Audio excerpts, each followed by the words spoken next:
Good morning, good afternoon, good evening, and welcome to Radio Works World. I am the Miracle Molecule host, and today my second conversation is with the very beautiful Caroline Kyriacou, whose birthday it was yesterday. Happy birthday! Thank you.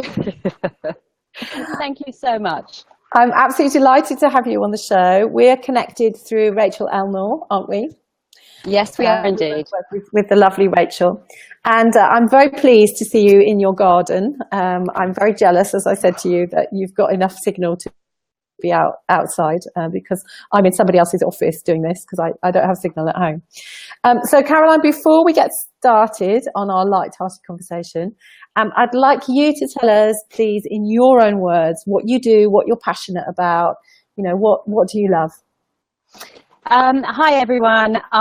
Thank you for having me here, Jill. This is wonderful. I'm a mum of 6, married for 35 years plus. My poor husband, you get less for murder, but hey ho. But my passion, joking aside, is juicing. And juicing began really trying to get my kids to eat green veg and fruits and veg. So I created their favorite cartoon characters into a juice or a soup, and went, hey, very positively every day when I pick them up from school. Guess what we've got today? Name the favorite cartoon character. I ended up with having a house full of, with my 6 children, other mums and their children. Please, could you feed my kids? Because I then progressed to freezing into ice pops. If they didn't like to drink it, then I was freezing. So basically it started a long time ago. And then kind of, through meeting some incredible people that make me very, very humbled, who have had diversity, illness and so on, trying to create something like which I have done, a doorstep delivery every day, 7 days a week, of a pure cold fresh juice. So they get their nutrients no matter what, disease, ailments, or whether you just want to be a little bit punchier in the day and look after your health. So it kind of developed from there, really. So it's a huge passion. And what's interesting, you probably don't know this, but I'm an ex-nurse, and of course now my business is all around health as well. I'm working with, and the last weekend, in fact, I met 2 people who are working in more now in the community. There's this big draw, isn't there, for looking after people in their own houses. I met my friend Nikki, who's a nurse, who is now delivering quite sophisticated care, such as IV antibiotics, because people want to stay at home.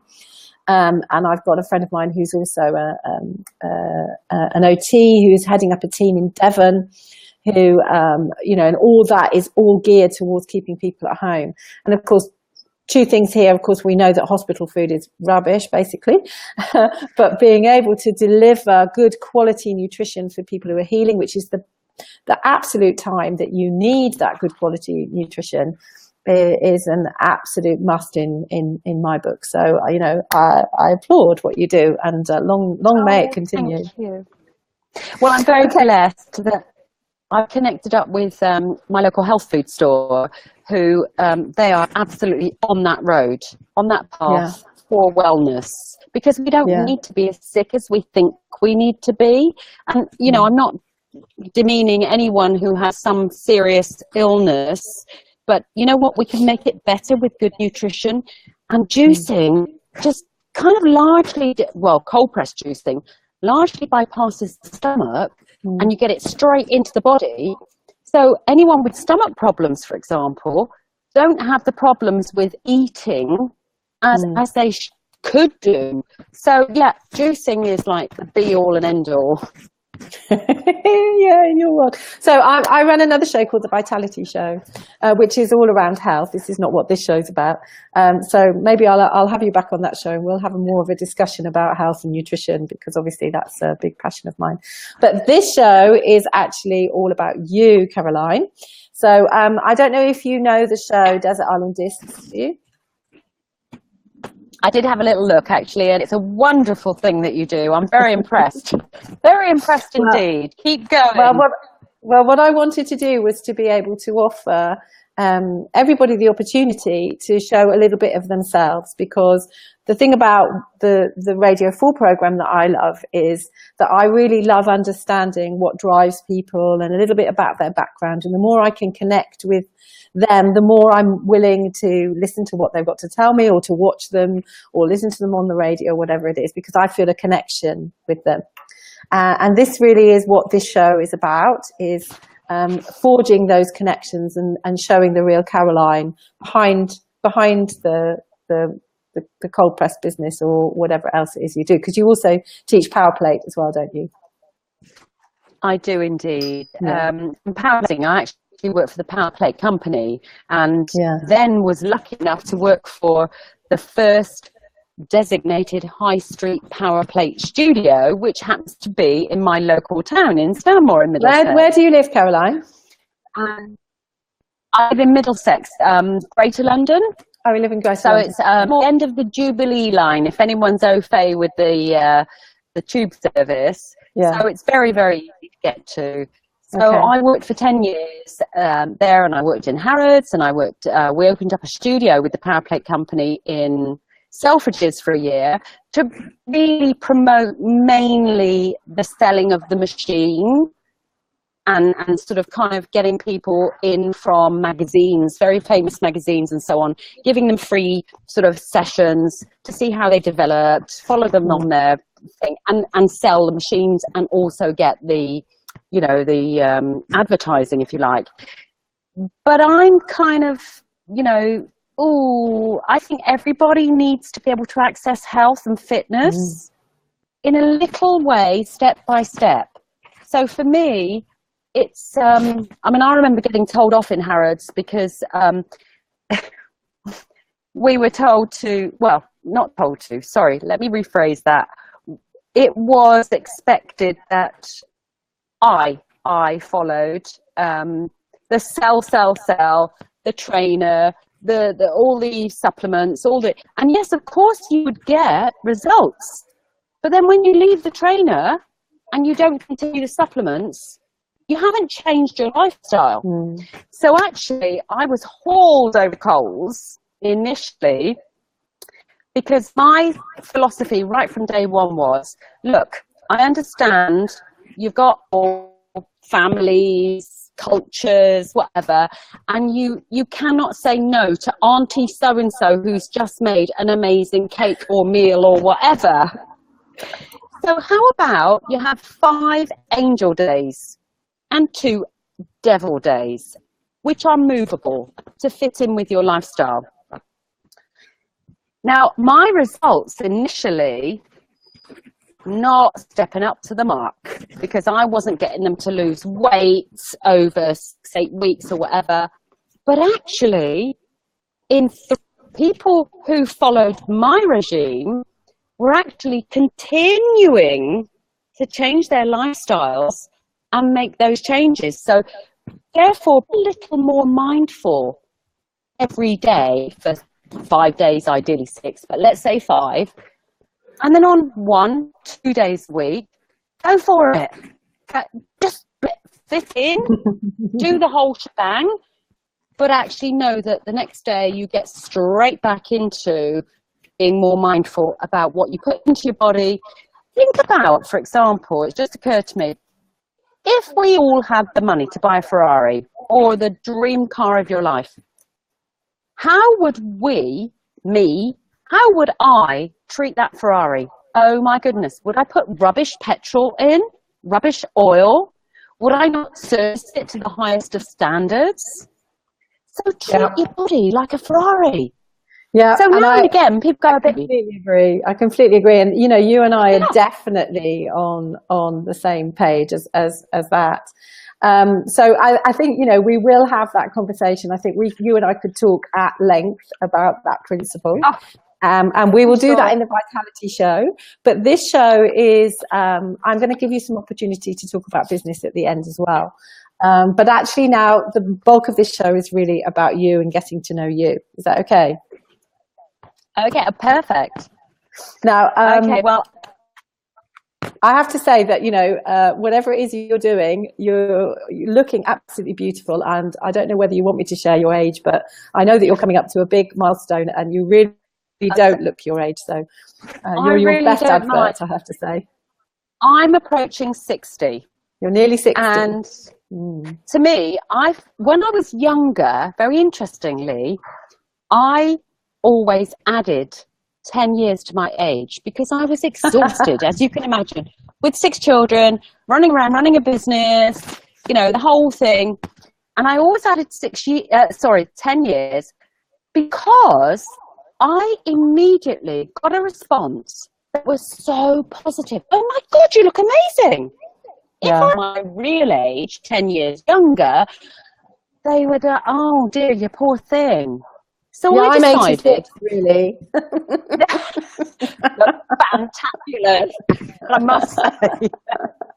So now, I was 57 yesterday. Yeah. My birth year was August 1960. Yeah. But I so believe that age is just a number. It Absolutely. really is. We can behave and act and feel a gazillion years older, younger, be it all mental or, whatever. Yeah. But I just feel, it's just a number. Don't get hooked up on that number. Right. Well, Because it really is just...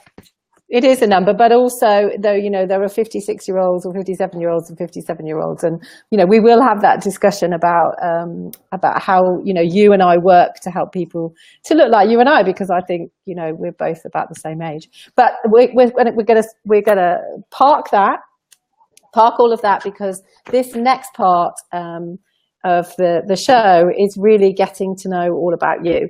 And if you've seen a little bit of one of my other shows as well, so you've perhaps got a little bit of an inkling of some of the questions that I'm going to ask you.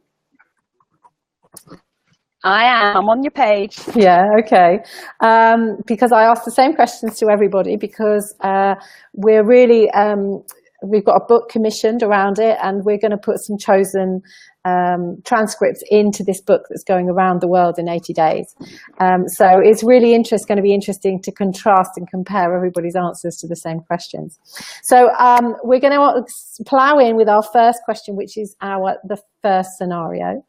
So basically, you're going to lunch in a very nice hotel, Caroline. You're not allowed juices, by the way. And you're going into the elevator or the lift on the bottom floor. One other person gets in the lift with you. And as you go up to this extremely nice restaurant on the top floor, unfortunately, the lift breaks down between 2 floors. And the bad news is that you're going to be in there for 2 or 3 hours. But I have some good news. The good news is you're not going to get claustrophobic because there are windows in the lift. But also, do you remember you've got one other person in that lift with you? So I'd like to know, of all people in the world, dead or alive, who would you like to spend 2 or 3 hours with to ask all the questions that you've always wanted to ask? Oh, easy. Came straight to my head. Oprah. Oprah Winfrey. Love to be in a lift with Oprah Winfrey. Yeah. I think she's proving quite popular, I have to say. Oh, okay. Yeah. Okay, well, if it wasn't Oprah... No, that's fine. You can choose Oprah, because I want this to be your first reaction. That's the whole point about it. It was. It came into my head. Yeah, that's the first person that came into your head. And presumably, you've been inspired by her. You've got some questions that you would want to ask her. Yes, I think, I know she's been through adversity and really succeeded. How does she continue that momentum of being Oprah? How does she do it day in, day out, and not want to just go under the covers sometimes, or just kind of chill out and just go? That would be my first question, is how on earth do you sustain being Oprah?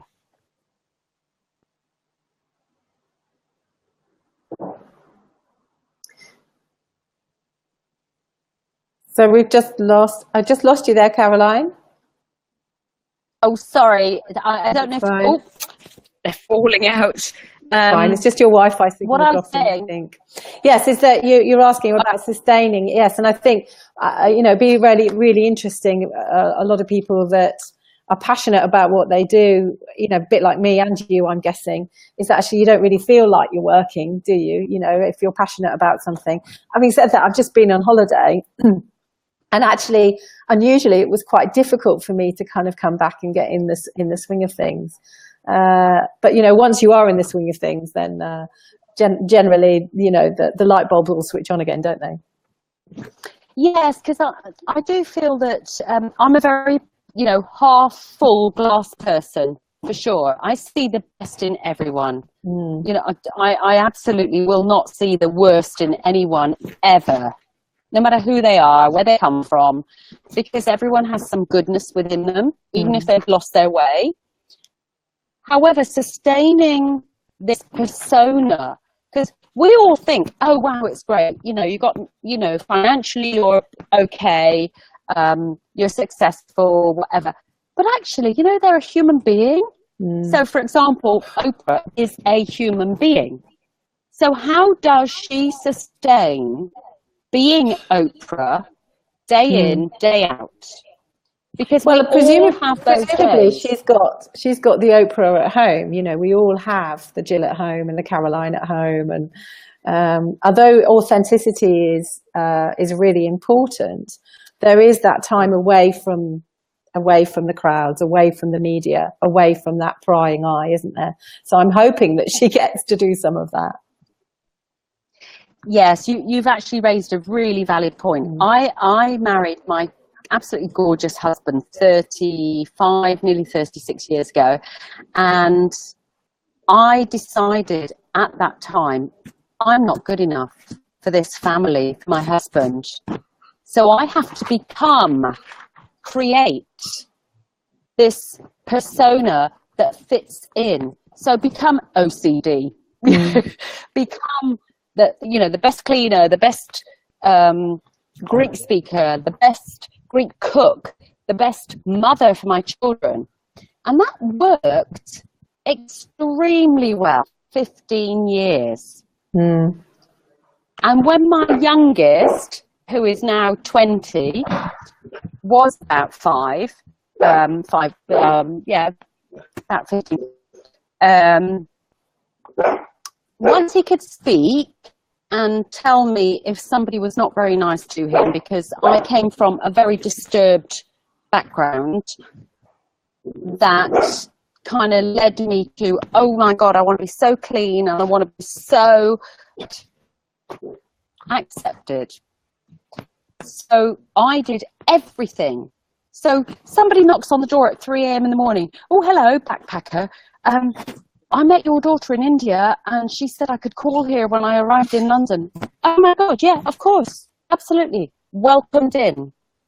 So everyone did, my daughter, that she met somebody who was a decent person.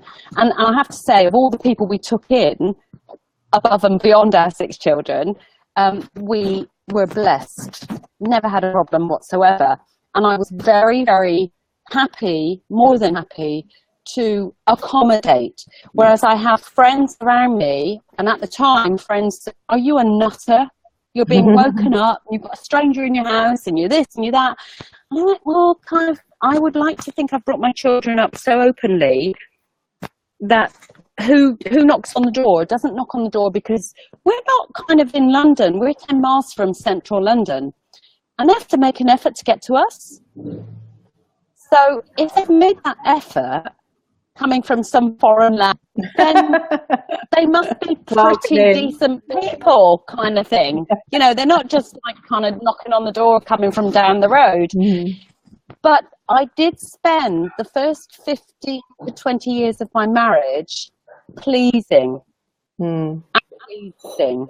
And then I kind of started my spiritual journey, which started because of a number of events that happened. And I'm like, kind of, where am I? Where is Caroline? Who am I? Was the bigger question. And that's how I got in touch with Rachel Elnor. It Well, was kind of through friends I'd made. We're going to look at some times in your life and break this down so that we've got a little bit of structure. But we're going to go back to Oprah. We're going to go back to my questions. And apart from juicing, you're on your way to lunch with Oprah and Soshi, so you're both hungry. So in this lift, I'm going to magic you up a lovely table with cutlery and crockery. And because you've got children of my age, you're very well aware of Harry Potter, I know. And so I'm going to magic you up some food on this lovely table and drink that you would like to share with Oprah Winfrey. So what would that be? Oh, wow. Well, initially, because I'm really vegan conscious, but I'm not vegan, put that aside, park it. And it would be something fish and light and crunch and make a shame of myself. But equally something nutritious and nice. So it would be like quinoa. It wouldn't be a pizza. And don't get me wrong, I love a pizza. Absolutely love a pizza. But it wouldn't be that. So I'd go for, I'd go for something healthy in the sense that I wouldn't know how long I was staying in there. So give me something that will sustain me for the duration. Because, you know, we can do a few squats up and down and exercise and, you know, breathe and whatever. Food-wise, yeah, I'd have something that sustains. But I wouldn't go overboard on, you know, the vegan, vegetarian, whatever.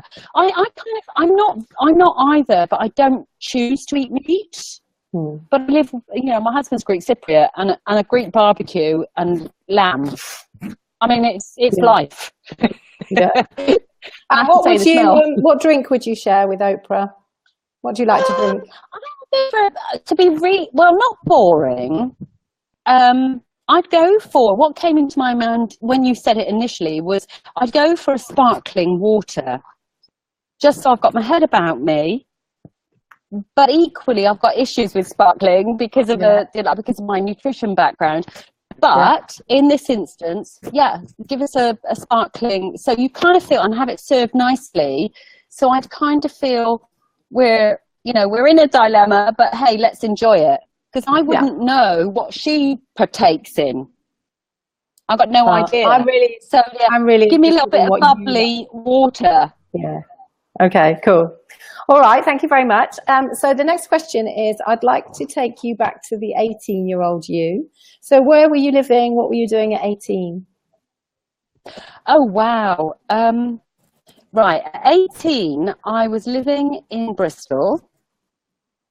And I left Bristol at 18 for Nigeria. Well, for London initially, but ended up in Nigeria under the then President Shagari, who was, the coup occurred whilst I was there because I did 6 trips in 6 months. I survived. Many of the people I kind of got to know, I haven't heard from since, so I have no idea. But I was quite entrepreneurial and out there because I'd gone to about 14 different schools. So I didn't have a good set of friends, like a solid set of friends, which I have absolutely ensured my 6 children. That's why my house is open. Everybody was welcome. I wanted them to be able to be comfortable and whatever, because I didn't have that.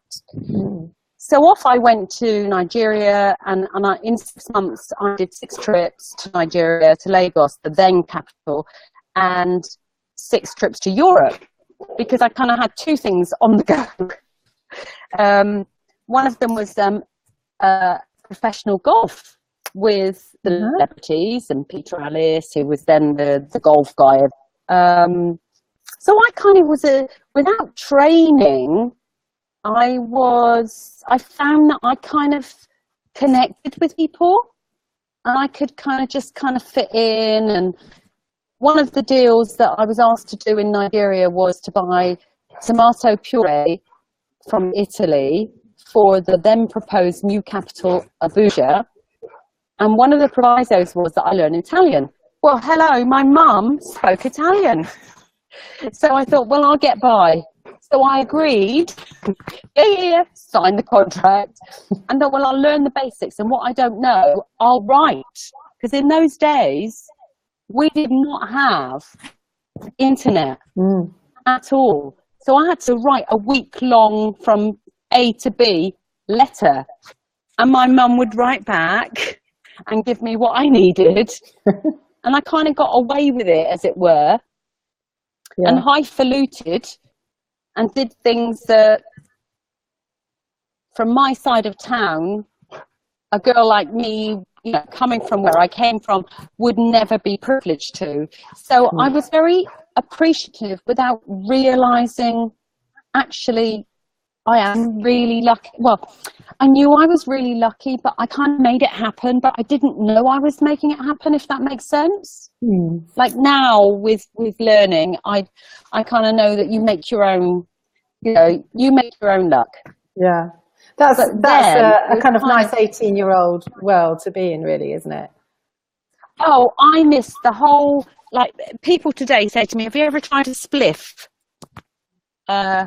Sorry, ask me another question. Because I'm so, not embarrassed, but I kind of miss the whole, I'm really pleased I missed the whole drug, you know, thing that was going on at the time.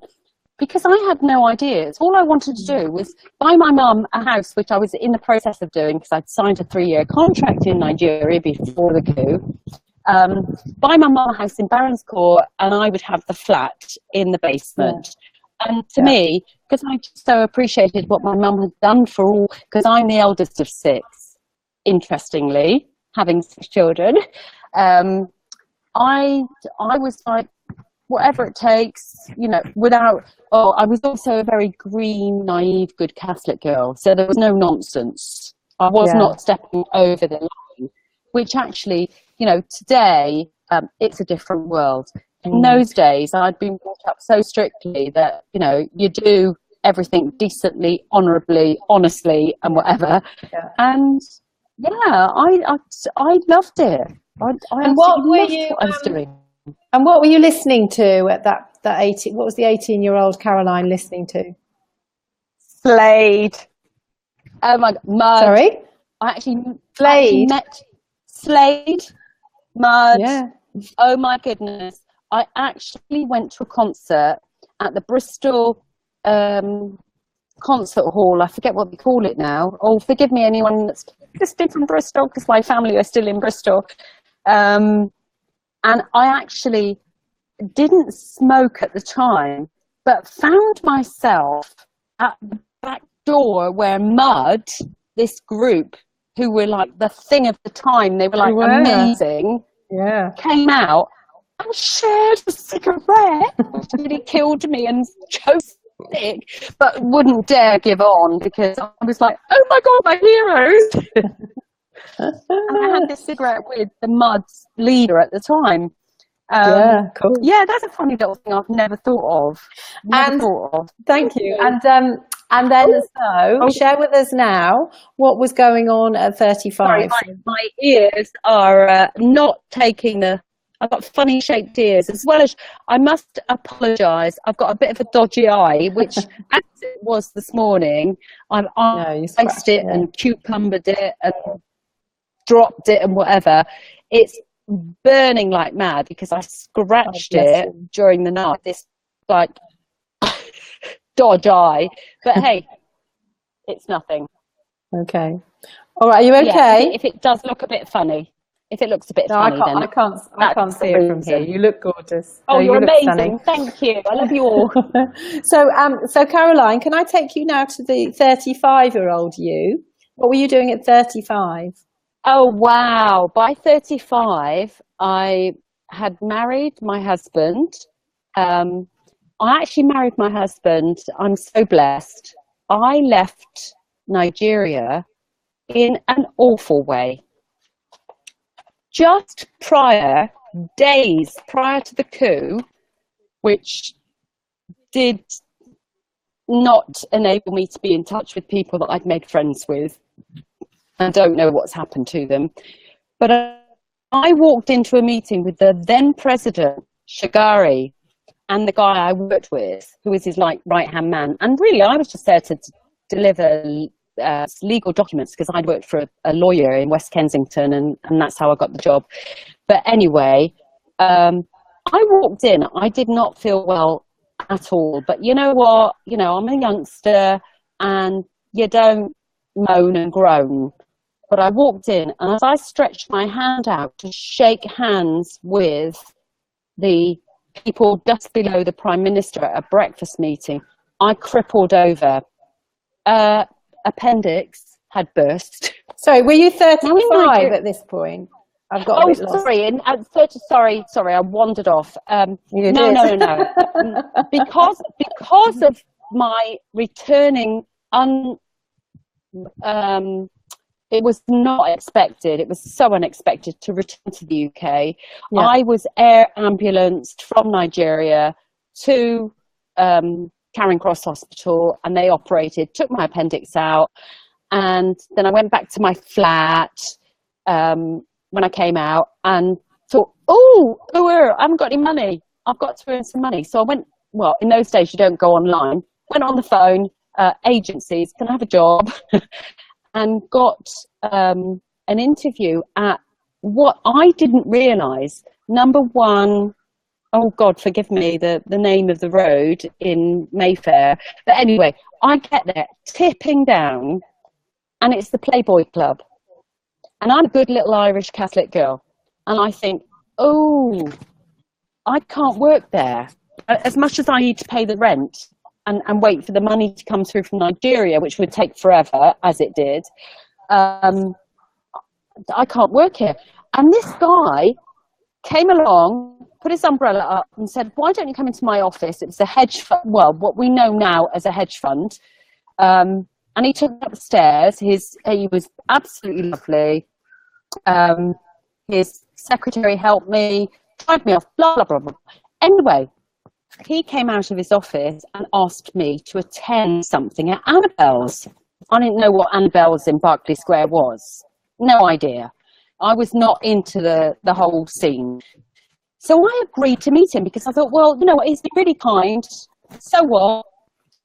Let's go. I don't know what's going to happen now because, you know, this has happened with my house and whatever. I'm still a bit lost. How old were you at this point? To get to 35, I went back to meet this guy who'd helped me out. Yeah. And in Charing Cross, in a tube station, I saw my husband in the okay, this is where we're going. All right, okay. Met my husband, decided then Nigeria's not for me because I fell so totally in love. Because this guy, where I'd been, you can imagine what it was like, a young, naive girl, I suddenly had someone who caught my eye, but didn't leer or ogle. So we walked on past each other in opposite directions. And I thought, well, just have a little peek. And at the time I turned round, he did too. Anyway, we exchanged business cards. We were married.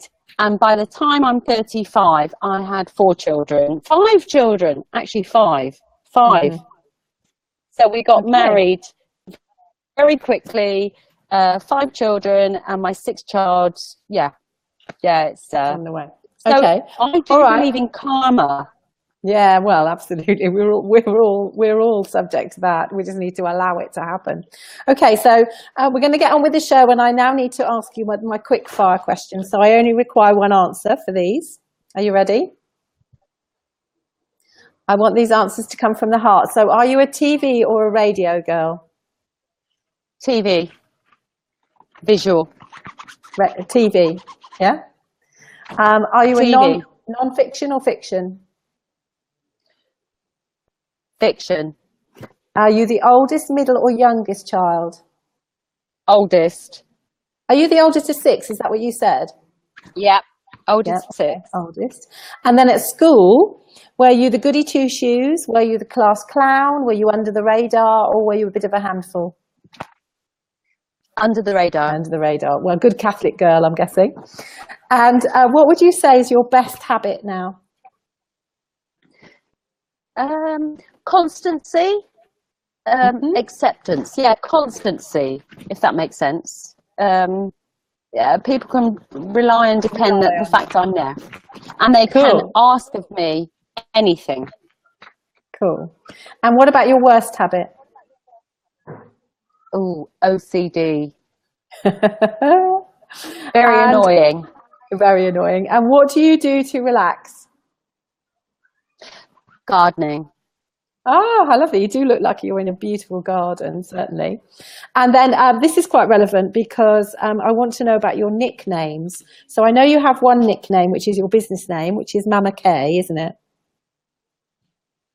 I've been known as Mama K from day dot, since the kids could speak and their friends. Have you? Yeah, because my name is Caroline Kyriacou. Nobody could pronounce young could pronounce. So we got known, my husband and I, as Mama K and Papa K. And then when I started my juice business, it was like, what do we call it? And the kids went, easy, Mama K. Mama K. And you may have heard me say that, one of my big initial passions is music. I studied music, I studied singing at university, and I still sing now. So if I'm going to drag you up on stage with me, Caroline, what's your karaoke song? Oh, wow. Oh gosh, it would have to be a classic. Because I have to admit, if I may add, my sister, as the eldest of 6, they are all great singers, and one is a professional singer. So I get up every christening, wedding, whatever, on stage, but I mime because I'm not confident with my voice. I've never practiced it. Whereas, nobody's listening. Nobody's listening. So I just want you to choose a song that you'd love to sing along to. Oh my God, it would have to be. Oh my goodness, you've put me on the spot now. I can't. It would have to be something slow and I can't think off the top of my head which one it would be. Oh my God. Well, when the call's done, you can think about it and then you can post your karaoke song underneath here. Okay. So Strangers in the Night, because it's slow and meaningful. Okay, we can do that. That's fine. Now, like you, I've also been married for a very long time. I've been with my husband for 35 years too. And I spent a month with him on holiday to America a couple of years ago, and we didn't have a crossword between us. And that was partly because everything was organised for us, all the flights and the hotel was organised. But I'm not going to presume anything. I'd like to know if you were to go away for a month. I don't need to know where you're going. I just need to know who you would like to go away for a month with, that you could spend a whole month without a crossword. Oh, wow. Not my husband. Well, it could be your husband, but it doesn't have to be. Oh, no. I mean, my husband's amazing. He's on his journey. But my journey, India features big time, would not suit. So I will choose someone else. So if it was just somebody's like pop, pop, pop, pop, pop in my head. If it was a really amicable spiritual journey, it would be Harun Rabbani. Okay, thank you very much. And that's a friend of yours. He's just incredible and what he's doing, and I'd love to be alongside him as an amicable friend, which is all it would be anyway. Oh, do you know him? Very, very well. Yes, you do. Very well. Okay, very well. Okay, brilliant. And then, so not only are we creating, we've got a book commissioned out of this, but I'm also very keen to produce a playlist. And I'm inviting all of my guests to choose one song that is going to go onto my playlist. And I want you to choose the song that would make you feel the most light-hearted. What would that be? Oh, wow. Oh, gosh. Give me a clue. You haven't a clue? Is that what you said? Yeah, If you were going to go out, if you were in the car and you're going to put something on in the car that you're driving along to, or if you were getting ready to go out, what would you put on that was going to put you in a really good mood? Oh wow, it's got to be oh, sorry, my head is like it's popping in so many things. Whitney Choose one. Houston. Whitney It's gotta be Houston. Whitney. Yeah, Whitney. I wouldn't mind a bit of Whitney Houston on my playlist. And Yeah, any it's got to particular be. one? That's what kind of was. I had like 50 things coming in so fast, and then Whitney went whoosh. Yeah. Any particular Whitney? Uh, From the body. Oh God, what was it called? The film. Oh, The No, Bodyguard. no. The Bodyguard. The Bodyguard. Yeah. I Will Always Love You. Is that one? Oh, that's it. Yeah. I've got that going, but I couldn't get the words. Which is actually a Dolly Parton song. Oh, I never knew that. Thank you. Yeah, You've Dolly Parton wrote educated me. Yeah, Dolly Parton wrote that song. It's an amazing song.